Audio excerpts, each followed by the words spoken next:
morning, everyone. It's Maria, and today I'm going to be doing kind of a weird, wonky video about something I did this past month that I've never done before, that took away from my reading and crafting time that I'd originally planned, how I'm not probably ever going to do it again, or very unlikely to do it again, but how it really changed my thinking patterns and how I thought about problems. So, that said, I did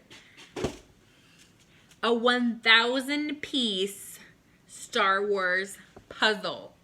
So, for those of you who don't know, 1,000 piece puzzles are very difficult. I have never done more than, I don't know. I framed it. I put puzzle glue all over it so we can enjoy it. And I'm going to tell you a little bit about that in a minute, but I don't want to hold it up the whole time. So, I will tell you about why I ended up doing this puzzle. My 5-year-old for Christmas decided to purchase this puzzle for my 9-year-old because he supposedly likes puzzles. We've seen him put them together at a family camp we go to. He seems very into it. So she thought, he likes Star Wars and he likes puzzles. He'll love it. So she buys it for him. So a couple of weeks ago, I guess 3 weeks ago now, my 2 boys, 11 and 9, decided they were going to get the puzzle out and dump it on the coffee table. And I was really not sure how I felt about it because I'd been really good about keeping the house tidy and the coffee table a little bit more cleared. And then they dumped all the puzzle pieces on it. And then I thought, well, I guess this is probably good for their development. It's cold and wintry. Maybe we'll do a puzzle. I'm sure they'll help me and I'll help out a little bit and it'll be fine. So my 9-year-old who got the puzzle probably put together like 20 pieces, maybe 30. His older brother worked on the easier portions like the parts of face and Princess Leia and R2-D2. No, it's not R2-D2. Where's R2? Oh, he's not in here. C-3PO and Wicket, Chewbacca, whatever.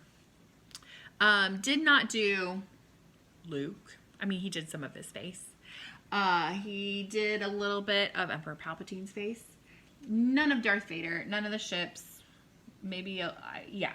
Oh, no, there is R2-D2. Okay, I knew he's on there somewhere. Anyway, so then he left it on the table for quite a while, and I was thinking, oh my gosh, it's now on the table and nobody's doing it. I need to get it off. It was put together enough that I thought, well, that shouldn't be too bad. We need to finish it though. Nobody else really worked on it. They kept leaving the pieces out. So at which point I, who always make fun of my friends for doing puzzles because I hate them if they're over 100, started working a little bit more frantically because I wanted my coffee table clean. And so I'd put pieces down, and then my husband, who also doesn't like puzzles, was like, well, I'm not helping you with it. So I kept working on it. Well, then my kids, I had finally gotten like most of the edge done and some of this. My boys were playing like, when you take your shirt, I guess, and you hit your brother with their shirt and you go back and forth, and the shirts knocked over part of the puzzles at the top, at which point I'm about to lose my stuff. And my husband decides he's going to at least fix the top so I don't have to, because I couldn't do it again. And I was like threatening to just put the whole thing away.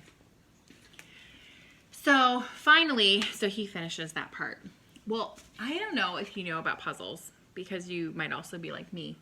There are so many pieces on here that look like they are the right fit. They're so close, but they're not exactly the right fit. And so I would go through and I would put pieces down, and then I would just stare at like, why is this not working? Why is this not working? This is not feasible. We must be missing pieces. And then I would get the guts up to rip up a whole section and start over and move things around. And it fit. And this happened probably 5 or 6 times, especially with Luke Skywalker's crotch and Darth Vader's helmet. Very similar colors. Also on these edge pieces as well over here were really rough because they were super close but not quite right. when we finally got the last piece in, I don't even know. I was just shocked that I had managed to do this.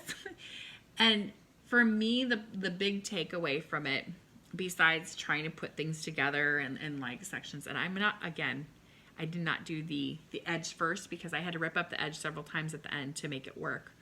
I wanted to do it my way. But there are lots of times in life where you have to take what you've done and you've worked super hard at and rip the whole thing up because it was close but not just right. And so for me, when it comes to being brave enough to look at my life sometimes and rip up a big chunk and section and then look at the pieces separately and then put them somewhat back together, I think it was a worthwhile, valuable lesson. That said, I probably will never ever put together another 1,000-piece puzzle. So I framed it. I might actually put it in my 9-year-old's room as a reminder that his mother loves him enough to finish his puzzles that he doesn't start, although I don't know what lesson that sends. But I encourage all of you, if you've never tried a puzzle or something else that you've never tried, give it a go. 2020, you never know. You might learn something that you didn't think you needed to know. So I will talk to you all later, and yeah, enjoy my Star Wars art. Bye.